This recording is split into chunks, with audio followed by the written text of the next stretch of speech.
I get a lot of scam emails, which I've been scambaiting for 20 years now, and the majority of scambaiting conversations I have don't actually go anywhere much. Here's a small selection that were like that.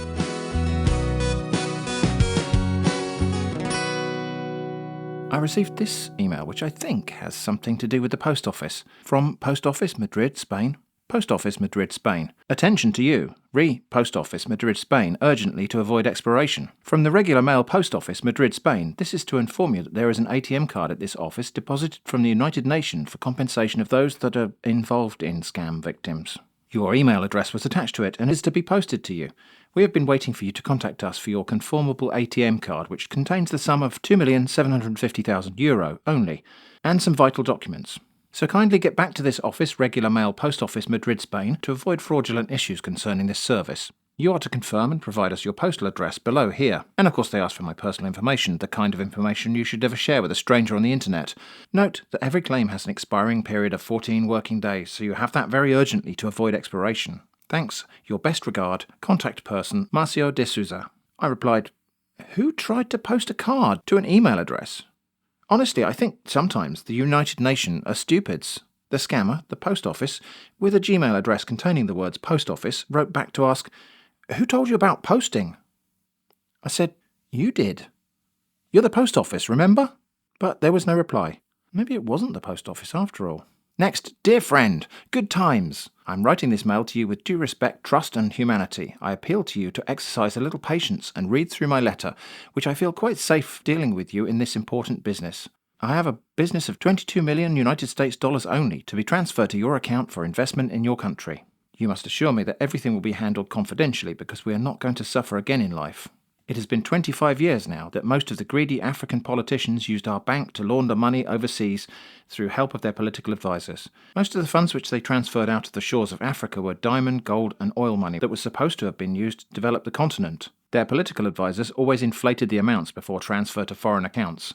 I also used the opportunity to divert part of the funds, hence I am aware that there is no official trace of how much was transferred, as all of the accounts used for such transfers were being closed after transfer. I acted as the account officer to most of the politicians when I discovered that they were using me to succeed in their greedy act. I also cleaned some of their banking records from the bank files, and no one cared to ask me because the money was too much for them to control. So in case it isn't clear, the story here is that this banker is very outraged about greedy African politicians laundering money outside of the continent, and because of that wants me to assist in laundering some money outside of the continent. I replied, okay, may I ask a question? The scammer replied, dear friend, good times. I received your mail, but the rest of the mail was just a copy-paste of the first one. So I said, okay, but may I ask a question? The scammer responded, dear friend, I receive your message. Yes, go ahead and ask your question, and here for you. So I wrote, okay, it's about the triangles. Do you know why I keep finding them? Dear friend, wrote the scammer, no, I don't know. Okay, I said, but what should I do about it? I first found them in my food about 10 years ago, and then last week I saw them in the walls. What can be done about this? The scammer replied, dear friend, what you're saying is off my knowledge. If you are real and ready for the transaction, kindly provide me with your full information to enable me draft application letter for you to apply. I think they meant to say it's not of their knowledge, but I decided to take it at face value and asked, so what should I do now? Scammer Patrick tried to press on with a scam, saying, dear friend, I need your profile information and a copy of your identity card to enable me draft application letter, which you will file and submit to bank. I am waiting for your information. Okay, I said, but I'm waiting for you to tell me about the triangles. You said you know something about them. Sadly, there was no response after that. The scammer dumped me. But Yaroslav Petrus wrote to me to say, I hope this message finds you well. I'm contacting you regarding an investment opportunity on behalf of my principal, who was previously married to a wealthy oil magnate. We seek a reliable business partner to invest funds acquired from past business ventures with her ex-husband. The aim is to secure a long-term investment in a high-return company. Our proposal offers you 30% of the funds as compensation, while the remaining 70% will be invested on behalf of my principal. The funds are currently deposited in a secure location in Western Europe. Upon your expression of interest, we will provide you with comprehensive details and procedures for seamless transfer of these funds. As this is a sensitive matter, please respond via email to maintain confidentiality. I replied, I have heard of this, but unsure if it works. Can you explain? The scammer sent a very long and rambling template reply, but assuring me that this transaction was 100% risk-free, aren't they always, and asking for my personal information. You know, the kind of information you should never share with a stranger on the internet. I ignored all of that and said I meant the other thing, the oil magnates. How do they work? Scammer Petrus shouted, "Send your details and I will give you further details." I argued, I'd like to know the answer to my question before I do that. But that was it for this one. The scammer stopped replying. Mr. Nana Buddha wrote, "I hope this message finds you in good health and high spirits. I'm writing to inform you of some exciting news. Your outstanding balance of $23,051,000 has been officially approved for payment. However, I regret to inform you that we're currently unable to proceed with the payment due to incomplete information. Unfortunately, it's come to our attention that former government officials with malicious intentions have tampered with your payment details, resulting in discrepancies on your payment record. This deplorable act has caused significant delays and obstacles in the successful processing of your payment. To make matters worse, these corrupt individuals have leaked your payment information to fraudsters who have taken advantage of you financially without providing any services in return. We understand the frustration and inconvenience this has caused you, and we are committed to rectifying the error and ensuring the smooth transfer of payment to your bank account. In order to proceed with the necessary corrections and facilitate the payment process, we kindly request that you provide us with your complete bank particulars, including your account number, bank name, and branch address. Additionally, we require your mobile number and proof of identity to verify your identity and protect our interests. So, the kind of information you should never share. Rest assured that once we receive this information, we will initiate the required actions to address the irregularities and expedite the payment process. We understand the urgency of this matter and will work diligently to resolve it as quickly as possible. If you have any inquiries or doubts regarding this matter, please do not hesitate to contact me directly at this number. I am here to assist you and provide any necessary clarification.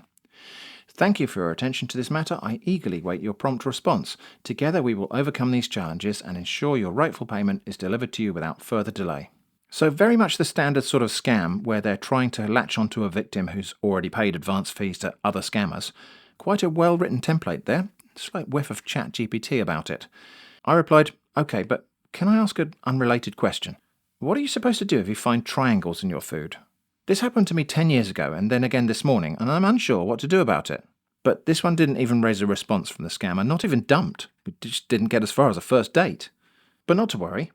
IMF Chief San James Amsterdam wrote, "Compensation fund payment. Am writing with hope that all is well with you and your family. I suggest you better start thanking your God because we have finally secured your overdue inheritance fund from Western African region. That means your own scam victims compensation payment, SVCP, in Benin Republic head office is ready to be released to you. After all your past suffering in the hands of greedy officials in the past government of Yayi Boni, finally let us give all the glory to God that Prime Minister have included your name and payment file on the people that are yet to receive them. This is as directed by Dr. Patrice Talon, the new President of Republic du Benin, in conjunction with AU African Union, has finally secured your payment on your behalf. Kindly go ahead and reconfirm your current address to enable us proceed. We will be glad for your response and confirmation of this good news." Of course they wanted my personal information, you know the kind, and I was to contact the UN Ambassador Patricia Alice Mahoney. I did that, saying, "Okay, may I ask a question?" Patricia Mahoney, or rather Patricia Alice Mahoney, replied, "Thanks for your response. I apologise for the delay in your reply as planned since I had good reception of your message. After the last survey/draw, your email address was randomly selected among others to receive this funds. That means your own scam victim compensation payment, SVCP, in Benin Republic head office is ready to be released to you. Well, I received your email in my office, but before I can release further information and documents to you, I will like you to prove to me that you are the owner of this email address ID. Please can you confirm a copy of your valid national ID card or passport/information to me?" So again, the request for personal information you should never share with strangers, and I want you to check your name properly with the approved name on the payment file. You know the reason for requesting your valid identification? There are many things happening in the internet as the result of hackers, and someone can hack your email address to claim your name. So let us keep highly protective measure to ensure that the funds $7.5 USD million goes to the rightful owner. $7.5 US dollars million. Well, that does sound important. So important, apparently, that the scammer sent me 4 copies of this email. I replied, "I wasn't going to ask that. Also, why did you email me 4 times?" The scammer said, "Why did you email me 4 times? Is this question relevant now?" I explained, "Well, it just happened, so yes." "Why did you email me 4 times?" This seemed to annoy the scammer just a little bit, who replied, "Oh, sorry, I don't have time for irrelevant questions. Do get back to me with the requested information once you're ready and willing to receive your SVCP funds." So you don't have time, huh? But you do have time to email me 4 times in succession. I suggest you need to work on your priorities. Anyway, that wasn't the question I wanted to ask. "Okay," replied Scammer Mahoney. I said, "Do you mean it's okay to ask my other question?" The scammer ignored me for a bit, so I kept pushing, and eventually they replied, "Hi, how are you?" "I'm okay, thank you," I said. "Apart from the triangles. I feel like if I could just sort that out, I might be able to deal with the informations." The scammer was having none of this and just sent me a bare email demanding the sort of information you should never share with a stranger on the internet. "Yes, okay," I said, "but you need to help me with my triangle question." No reply. So I did what any reasonable person would do when they're asked to fill out a form, but they want to discuss a different topic. Just shoehorn it in. "Your home address? I have been finding triangles in places. Your country/city, where I did not expect to find them. Phone number? 10 years ago was the first time. Your occupation? Then again recently. Your age/marital status? I need advice on what I should do. Your nearest airport? Please help. A copy of your ID." Okay. But that just ended the conversation. The scammer dumped me. Fred White wrote to me saying, "I'm contacting you in respect of the approved fund worth $100 million from UN and World Bank. Financier by me. Contact for belief and clarification at this email address." I replied, "Could I please ask you to double-check the amount? That's quite a bit more than James Farad mentioned." James Farad just being some scammer name I picked at random from a previous episode. Fred presented his templated scam scenario. "Greetings from the Bank of America. I have vital information which needs to be attended to immediately. Meanwhile, did you authorize anyone to claim your inheritance fund? Please note that Mr. Andrew Cox came into our office yesterday in respect of your $10 million US dollars, which has been credited with us for the past 1 year now by UN and World Bank to be transferred into your account. He said that you authorized him to claim your fund as soon as possible. That's why we're contacting you to inform that Mr. Andrew Cox wants to claim your $10 million US dollars. This fund has been in our custody for the past 1 year now, and we've been waiting for you to contact us, but we didn't know what is hindering you from reaching out to us since. So we decided to write to you to make sure that you're fine and aware of your inheritance fund of $10 million in our office. Kindly get back to us with the following details you should never share with a stranger on the internet." And so it went on, offering me the illusion of choice about how to receive the funds, and asking for my urgent attention. "Wait," I said. "So now I'm very confused. First you said it was $100 million, which is too much. Now you're saying it's only $10 million, which is not enough. Have you discussed this with James G. Farad, Paul Watson, David Jackson, and McAllister?" The scammer explained, "The $100 million was made for 10 peoples, not only you, sir." "Okay," I said, "but now that's even more confusing because the amount mentioned previously by Messrs. Farad, Watson, Jackson, McAllister, Bon, and Warosa was neither 100 nor 10 million. It was precisely a different number." The scammer tried to resolve this with another pre-written response. "The fund was deposited to our bank by the UN and World Bank to be dispersed to you since December 2023, and your primary information was sent along with it, but unfortunately we had some system backlogs and our systems were malfunctioning, which resulted in the delay of when you were contacted. However, one Mr. Andrew Cox was in our office earlier to claim the fund. He stated you are deceased, and he is your distant maternal cousin. We apologise for contacting you late, but your primary informations are needed to confirm the information sent to us by the UN for us to take the right step of detaining Andrew Cox and hand him over to the appropriate authorities. So the bank wants my permission to arrest this imposter." That's how that works, right? I cut to the chase. "Can I ask a question?" "Yes," the scammer said. "You can ask a question." "Thank you," I replied, and asked, "I was wondering if you could advise me what I should do if I find triangles in my food. This keeps happening. About 10 years ago, then again today. Are triangles safe to eat, or should I pick them out? Some of them are smaller than the other larger examples, which are larger than the smaller ones, if that helps at all. Awaiting a response." But response there was none. I did try to stay in touch, but nothing. I also received this interesting email from John Ronald.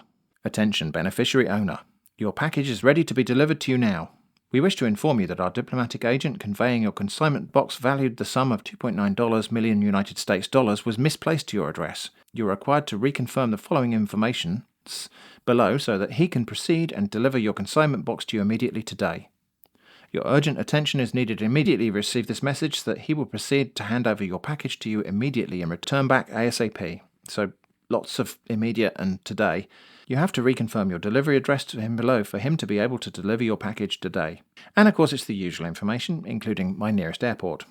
I decided to play along a little bit and provided some, but by not means all of the requested information, including my nearest airport is probably the aerodrome at Lyon the Solent, but I don't know how to check this. And an excuse as to why I wasn't providing a telephone number. "I think that's all you asked for." No, it wasn't. "Please advise." Apparently that was enough, because I then received an email from diplomat Nikais Ntenzu. Greetings, consignment owner Manuel Gennaro Tourneur. I am diplomat Mark Gilks, and I want to say sorry for not responding to your message very fast. I just landed at your international airport a few hours ago with your consignment box. I'm facing some security challenges here now. I want to let you know that I received your delivery information and the process has commenced already. The delivery was intercepted and the security agents found out the content therein. They requested for fund release order from Federal Ministry of Finance, and this paperwork will cost a sum of $125. I want you to quickly send the money to enable them to release this consignment box. I'm waiting for your quick response concerning the situation. Get back to me immediately so that I will direct you how to send the required fee to our agent here in your country so that I will settle this with the securities agency ASAP and proceed to your house immediately with this your package. I need your response immediately you receive this message because it's the only thing holding me here in the airport with this your consignment box now. Trouble at the airport, you say? Well, I'm not surprised, since I stated that my nearest airport was Daedalus, which is an international airport, but it's only really a little bit international. I replied, OK, I'll mail the money to the Federal Ministry of Finance first thing tomorrow.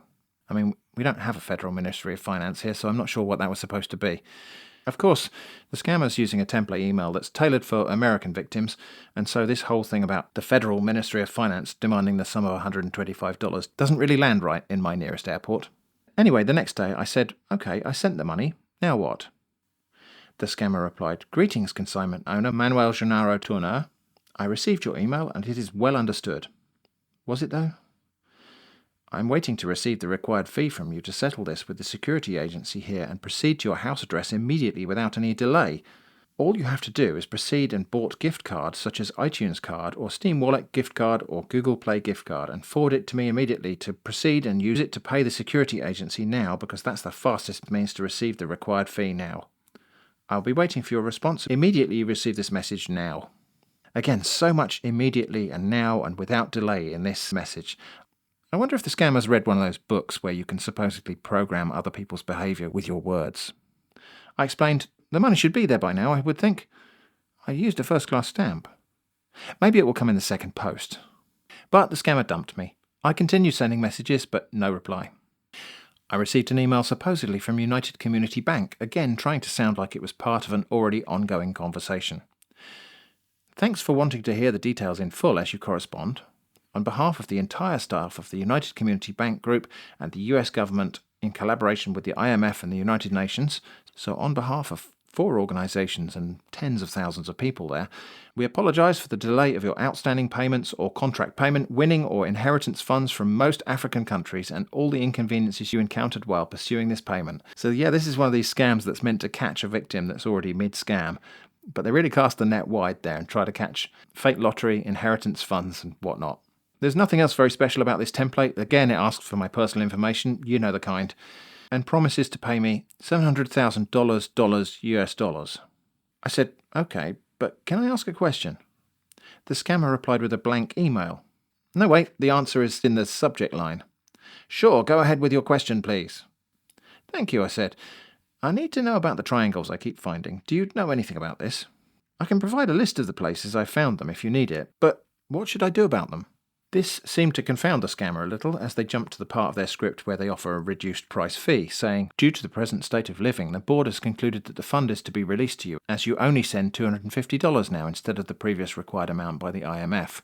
We pleaded with the IMF in having the required fee reduced, and they agreed after our pleading, so now in completing this process you're only required to send just $250 instead of the previous requested amount by the IMF.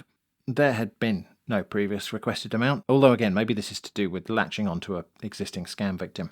Anyway, I replied, that doesn't help with my question about the triangles. Also, I already paid the fee, I think. But that just ended the conversation, it seems. Mr. Andre Anthony wrote to me saying, we wish to inform you that the power of attorney was forwarded to our office this morning by 2 gentlemen regarding your unclaimed fund of $2.5 million. One of them is an American citizen named Mr. Robert Porter, and the other is Mr. Wilhelm Berg, a Swedish citizen.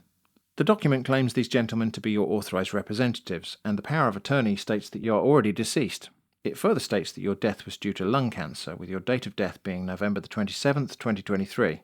And it goes on. In the event that you are in fact still alive, we ask you to confirm your existence by responding to this email. You are to view this as a matter requiring immediate attention and response. We have 48-hour monitoring on all activities within the Federal Reserve Bank. We have seen this scam before, and others like it. I replied, I've only just seen this email and I realise the 48-hour window has now expired, but I think this is your fault. So please be advised that I'm not deceased. I was merely resting for a while. Now that I look at it, I realise there wasn't a 48-hour deadline at all. The scammer just said they have 48-hour monitoring. What even is 48-hour monitoring?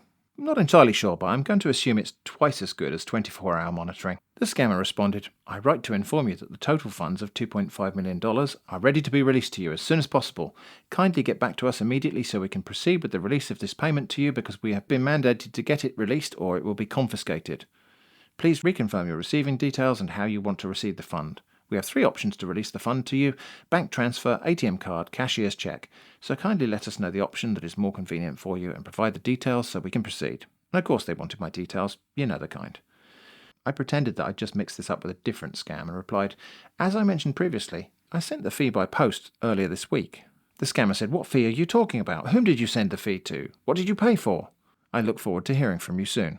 I explained. It was the fee for the security agency fee for the fund. The request said something about Google card apples, but I just sent cash. It should be there now. Please check the post. Did you find it? Scammer Andre replied, we found nothing. Kindly be informed that recipients should be liable to the cost of bank transfer or ATM card delivery. This is due to legal law protecting all donation funds misappropriation, and the cost is $220 United States dollars only. Nothing more. Legal law? That's the best kind of law. I repeated, I already sent the money. I told you about this. You need to check the mailbox. A day or two later, did you check it? It definitely should be there now. But nothing. The scammer had dumped me. Frank Richards wrote to me saying, hello, please kindly get in contact with me sequel to my proposal letter to you earlier today. There had been no proposal letter or previous communication of any kind earlier that day, but I see scam openers like this quite a lot. I think it might be just to either trigger a sense of FOMO, or maybe the scammer hopes to jump in and assume control of an existing scam that the victim might have seen in passing in their mailbox. Anyway, I replied, okay. Frank Richards replied with a template that was apparently composed on the assumption that I would have replied with something other than okay. It reads, this is to acknowledge receipt of my mail yesterday which you did not receive according to your mail below. It's an opportunity to supply raw materials to our pharmaceutical company, BGI Pharma Limited. I am originally from South Africa, but study and work in the United Kingdom as Senior Assistant Procurement Manager to BGI Pharma Limited. The company, through her partnership with health organisations, countries and individual marketing companies, produces important medicines for cancer and HIV treatment. There is a particular raw material as a major composition called saffron herb. Saffron is very fervent in cancer treatment worldwide. This saffron is being supplied to our company by 2 different merchants in Europe, which a sachet of 250 grams is $2,750 US dollars. Now read carefully about this. This saffron herb is a rare herbal material which makes our company pay with a pro forma invoice of the merchants before they can ship the saffron to our warehouse. It's very scarce and doesn't grow on every other soil. And so it went on. In case you're thinking this is familiar, we have seen this exact scam template before from a different scammer, or at least a different scammer email address. But that's nothing unusual. Scammers share and steal each other's scam formats all the time. Anyway, saffron. I replied, oh, I think I've heard of that. It looks like red string. Frank replied with this frankly enormous wall of response, which I will spare you the full reading, but highlights the transaction involves the supply of a medicinal herbs, something profit from fraudulent proxy trading, no hidden agenda, but Frank will be my secret partner / guardian. Request for details of the kind you should never share with a stranger on the internet, of course. Trust, partnership, agreement, win-win, absolute measures and trust, opportunity, you will be amazed, trustworthy person, proposal. I said, I don't see how I could possibly supply it. I don't think it even grows here. Frank replied, and I think this time it's not a template, but the scammer's own words. Go back and read the mails again and again to enable you to understand your position and your gain. The samples will be required, which I will share with you when the need comes. Thank you for your prompt response, sir. Yes, you will pay the supplier from the initial 75% mobilization payment once the purchase order is raised. The supplier cannot go directly to the recipient company because he does not have any business with them. Besides, do not forget that I am an interested insider, so I know how to present the whole transaction to the company directors. All I want you to do is follow my directives and have maximum trust in my advice and dealings within the company as an insider. As it is, I've perfected all the insider arrangements and we are good to go once I am in receipt of the requested details and we sign the MOU guiding us for our mutual benefits. I pointed out, I think you could just do this yourself. But Frank complained, I can't handle it all alone if you read and understand my proposal. Well, not with that attitude, certainly, I said. Have you considered just trying a bit harder? All you have to do is set up an email account with a different name, then use that to communicate with the supplier. Just pretend to be someone you're not. Can't be that hard, if you catch my drift. Please let me know if anything is unclear. Scammer Frank said, you said I should set up an email account and set a telephone number, as well only me, and write to the company that I work under. They invite me to come to their office and I go and present myself. Your advice is very good, thank you. I think that was supposed to be sarcasm, but I said, okay. I mean, if you get caught doing that, you know there'll be trouble, right? But I assume you're okay with that level of risk since your original plan wasn't completely risk-free anyway. A few days later, I asked, how's it going? Frank said, it's going well, thank you for asking. Glad to hear it, I replied. Actually, I think you should probably pay me a consultancy fee for the advice I gave you about this, okay? Assuming you don't get caught and imprisoned for fraud, of course. I think maybe a quarter of your first month's profit? I can accept payment via Bitcoin, PayPal or CoinSquirt. But for some reason, Frank didn't respond. And that brings us to the end of this episode of The Scammers Who Dumped Me. I'll keep pestering scammers until we eventually get one with more fireworks than these. Thanks for watching, stay safe from scams, and I hope to see you again soon.